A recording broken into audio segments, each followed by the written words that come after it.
And we begin another incredible week of learning Musar together with this incredible Hachzik Yomi program.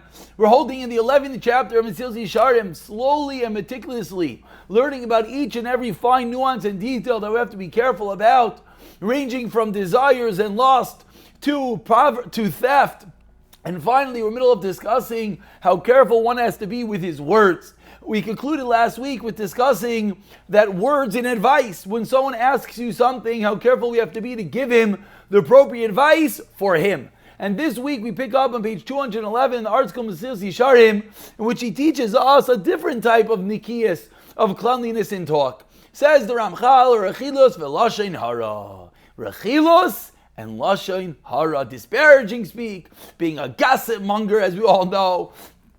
Let's dive in. Kvar Chamru Naida, everyone knows. The Chavetz Chaim taught us all how severe these averos are. V'goydel anaf of kiraba me'oid, as well as we know how extensive it goes, the offshoots, how every single little thing could potentially become Rechilus and Lashon Hara if not said appropriately. To the point that Chachamim themselves have said, a statement we already said in the previous chapter. Vikulam, a startling statement. Chazal teach us, everyone ba'avak Lashon Hara. Lashon Hara is so strong, Lashon Hara has so many offshoots that every person stumbles with the avak, with the dust of Lashon Hara. V'amru, and says the Chacham in Gemara Ne'erecha Nechidam Yavak Lashon Hara. What's his avak? What's his dust of Lashon Hara? Ki goin damar, a person says, where can a fire be found? In so-and-so's house. Oy, or, and he's intending for a good thing, but it causes people to take advantage of that person. Or you say something good about the person, you're saying toivasai, but you're doing it in front of his enemy. All examples of this which are indirect, you're seemingly doing something good, but the offshoot, the result, the teitzah is something negative. It seems so kal, so insignificant, or it seems so far from rechilas. In fact, these are dust of Lashon Hara. What is the klal? We need a klal about Lashon Hara. There are many ways for the Yetzer Hara to entice a person to do averos. Anything that could potentially cause nezek, damage, or disgrace to your friend, bein b'fanav, whether you're in front of him, bein shaloi b'fanav, whether you're not in front of him. That is included. So anytime you want to say, is this Lashon Hara? There's so many rules, I don't know. Think one question. Could this potentially cause either damage or bizayon to your friend? Which is despised, hated, an abomination in front of Hashem. Says it's as if you deny the fundamental principles of Hashem. Even says the pasuk, tell him, he who slanders his neighbor in secret, him Hashem is going to cut down. And it continues the Ramchal with another category of nikiyas that we have to be careful from. Gamasina, anikima, hatred and revenge. Kasha me'oid, it is very difficult. It's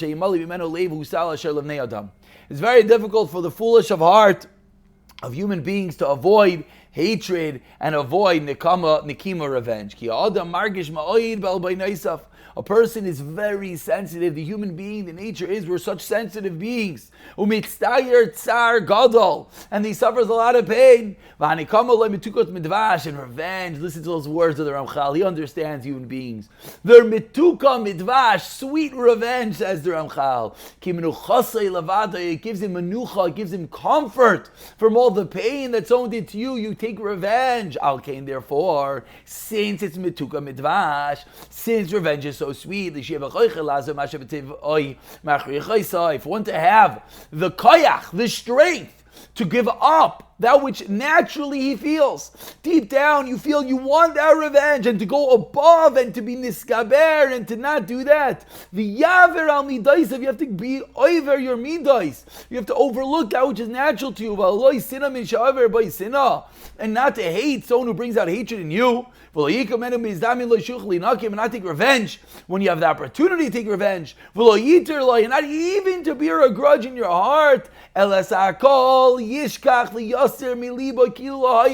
When someone does something for you, when someone hurts you, you have to work in yourself to forget it. Remove it.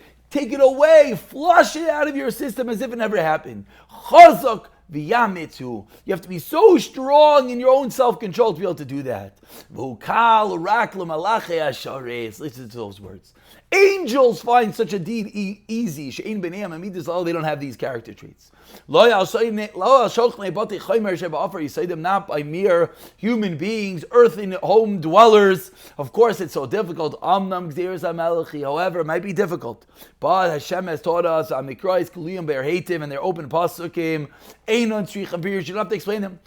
Says the Torah, pasuk, verse, explicit. Do not hate your friend in your heart. Nor take a grudge, nor bear a grudge, nor take revenge. So it might be difficult, but it's an open pasuk, and we have to work on not having any amount of hatred in our heart in order to cleanse ourselves from these averos. Don't pick it up from here in the next year. B'siyata dishmaya.